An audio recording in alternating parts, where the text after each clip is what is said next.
Assalamualaikum warahmatullahi wabarakatuh. Perkenalkan, nama saya Mutia Khairunisa dengan NIM 1602213059 dari kelas DP 4502B. Kali ini saya akan menyampaikan mengenai akulturasi dan asimilasi budaya. Yang pertama, akulturasi budaya.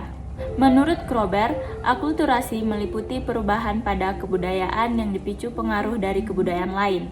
Pengaruh tersebut akhirnya menghasilkan beragam persamaan pada kebudayaan itu. Menurut Suyono, pengertian akulturasi merupakan pengambilan atau penerimaan suatu atau beberapa unsur kebudayaan yang berasal dari pertemuan dua atau beberapa unsur kebudayaan yang saling berhubungan atau saling bertemu. Pengertian akulturasi secara umum adalah proses masuknya budaya asing pada suatu kelompok masyarakat tanpa menghilangkan unsur budaya yang sudah ada.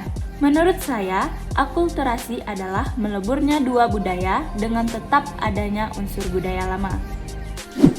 Faktor pendukung terjadinya akulturasi. 1. Pendidikan yang maju. Dengan pendidikan yang maju akan membuka pikiran masyarakat tentang budaya-budaya asing. Dengan mengenal budaya-budaya asing, maka bisa memajukan peradaban bangsa supaya lebih kuat lagi dalam menghadapi perkembangan zaman. 2. Toleransi terhadap budaya lain. Di dalam kehidupan bermasyarakat, kita tidak bisa dilepaskan dari berbagai macam latar belakang budaya. Oleh karena itu, untuk menjaga hubungan baik dengan budaya lain, dibutuhkan toleransi terhadap budaya lain. Yang ketiga, adanya masyarakat heterogen. Masyarakat heterogen dapat dikatakan sebagai faktor pendorong terjadinya akulturasi budaya karena di dalam lingkungan masyarakat terdapat latar belakang budaya yang berbeda-beda. Banyak budaya pada masyarakat heterogen akan memudahkan individu satu dan lainnya untuk belajar berbagai macam budaya. Semakin sering kita belajar budaya lain, maka terjadinya akulturasi budaya akan semakin cepat. Yang keempat, berorientasi ke masa depan. Rasanya berpikir ke masa depan sudah menjadi hal yang memang perlu dilakukan oleh setiap anggota masyarakat. Dengan berpikir ke masa depan, kita akan mempunyai sebuah rencana sehingga masa depan dapat dihadapi dengan penuh kesiapan. Dengan demikian, berpikir ke masa depan menjadi salah satu faktor pendorong terjadinya akulturasi. Tahapan akulturasi. Yang pertama, akulturasi dengan pemaksaan.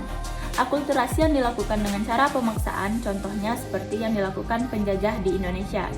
Proses penyesuaian tidak akan bertahan lama karena akulturasi itu akan hilang setelah penjajah pergi dari Indonesia. Yang kedua, akulturasi dengan cara damai. Akulturasi yang dilakukan dengan cara damai mampu bertahan lama dibandingkan dengan cara pemaksaan. Proses penyesuaian sangat lama dan melekat erat dalam masyarakat. Akulturasi sendiri dapat muncul karena adanya kontak kebudayaan dari kebudayaan asing yang lambat laun diterima oleh kebudayaan setempat, tanpa menghilangkan kepribadian kebudayaan aslinya. Dampak akulturasi. Yang pertama, terjadinya perubahan cara pandang tentang kehidupan bermasyarakat dari yang sebelumnya lama ke hal yang baru, seperti misalnya silaturahmi kepada orang tua serta juga kerabat yang biasanya harus berhadapan, kini hal tersebut dapat dilakukan dengan melalui telepon seperti pesan singkat, teleponan, atau video call. Selanjutnya, terjadinya perubahan pergaulan dan juga semakin terbukanya hal yang dianggap tabu. Contoh seperti hubungan antar remaja yang semakin terbuka. Yang ketiga, terbukanya wawasan masyarakat ke arah pengetahuan yang luas. Contohnya seperti penemuan baru yang mudah diketahui serta juga teknologi yang canggih. Selanjutnya, perubahan mentalitas, rasa malu, dan juga kepiawaian masyarakat. Contoh akulturasi dalam kehidupan sehari-hari yaitu 1. Seni wayang Indonesia yang merupakan perpaduan kesenian Jawa dengan cerita dari India seperti Mahabharata. 2. Pemberian nama anak Indonesia. Nama anak Indonesia biasanya merupakan gabungan dari budaya Indonesia sendiri yang dipadukan dengan kebudayaan lain seperti nama Arab. Ketiga, Masjid Menara Kudus yang memiliki arsitektur kebudayaan Hindu dan Jawa atau berbagai bangunan peribadatan lainnya. Selanjutnya, B. Asimilasi budaya. Definisi asimilasi. Menurut James Gabrino, asimilasi adalah penggabungan dua unsur kebudayaan dalam suatu masyarakat. Menurut Van der Zanden, asimilasi merupakan proses interaksi sosial yang dilakukan oleh antar kelompok, mulai dari berpikir, saling menghargai, dan bertindak, yang memungkinkan mereka untuk berbaur dengan satu identitas baru sebagai kesatuan sosial. Menurut saya, asimilasi adalah pembauran suatu kebudayaan yang disertai dengan hilangnya ciri khas kebudayaan asli sehingga membentuk kebudayaan baru. Syarat-syarat asimilasi. Yang pertama, terdapat sejumlah kelompok yang memiliki kebudayaan berbeda. Yang kedua, terjadi pergaulan antar individu atau kelompok secara intensif dan dalam waktu yang relatif lama. Yang ketiga, kebudayaan masing-masing kelompok tersebut saling berubah dan menyesuaikan diri. Masyarakat seperti apakah yang terkena asimilasi? Yaitu masyarakat dengan latar belakang budaya yang berbeda, bergaul langsung secara intensif dengan waktu yang lama. Faktor pendorong asimilasi. Yang pertama, sikap toleransi. Yang kedua, keseimbangan dalam bidang ekonomi. Yang ketiga, sikap menghargai orang asing dan kebudayaannya. Yang keempat, sikap terbuka dari golongan yang berkuasa dalam masyarakat. Yang kelima, adanya persamaan dalam unsur-unsur kebudayaan. Yang keenam, adanya perkawinan campuran. Yang ketujuh, adanya musuh bersama di luar. Faktor penghambat asimilasi. Yang pertama, kurangnya pengetahuan mengenai kebudayaan kelompok lain dalam masyarakat. Yang kedua, terisolasinya kebudayaan oleh kelompok sosial. Yang ketiga, adanya rasa takut dan kekhawatiran terhadap kebudayaan lain. Yang keempat, adanya perasaan bahwa satu golongan kebudayaan tertentu lebih tinggi dibandingkan dengan golongan kebudayaan lainnya. Yang kelima, munculnya diskriminasi antar kelompok yang berkuasa dengan kelompok minoritas. Yang keenam, adanya perbedaan kepentingan yang dapat menimbulkan pertentangan antar kelompok.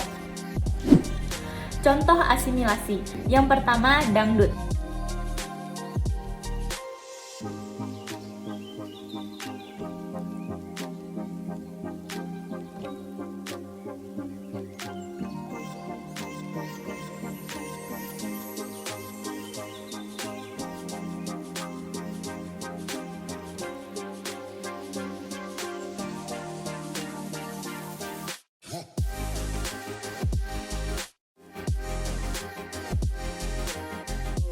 Dangdut adalah salah satu genre musik populer tradisional Indonesia yang khususnya memiliki unsur-unsur Hindustrani atau India, Melayu, dan Arab. Dangdut bercirikan dentuman tabla atau alat musik berperkusi India dengan gendang.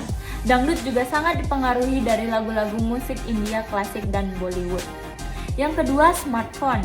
Penggunaan smartphone di zaman sekarang ini merupakan asimilasi dari budaya teknologi, di mana di zaman dahulu orang-orang hanya berkomunikasi dari mulut ke mulut, mengumpulkan orang atau masyarakat menggunakan kulkul atau kentongan. Di zaman sekarang berubah drastis dengan adanya telepon genggam atau smartphone yang semakin berkembang sehingga lebih menghemat waktu dan tenaga. Baiklah, sekian presentasi dari saya. Mohon maaf bila banyak kekurangan dan kesalahan. Terima kasih. Assalamualaikum warahmatullahi wabarakatuh.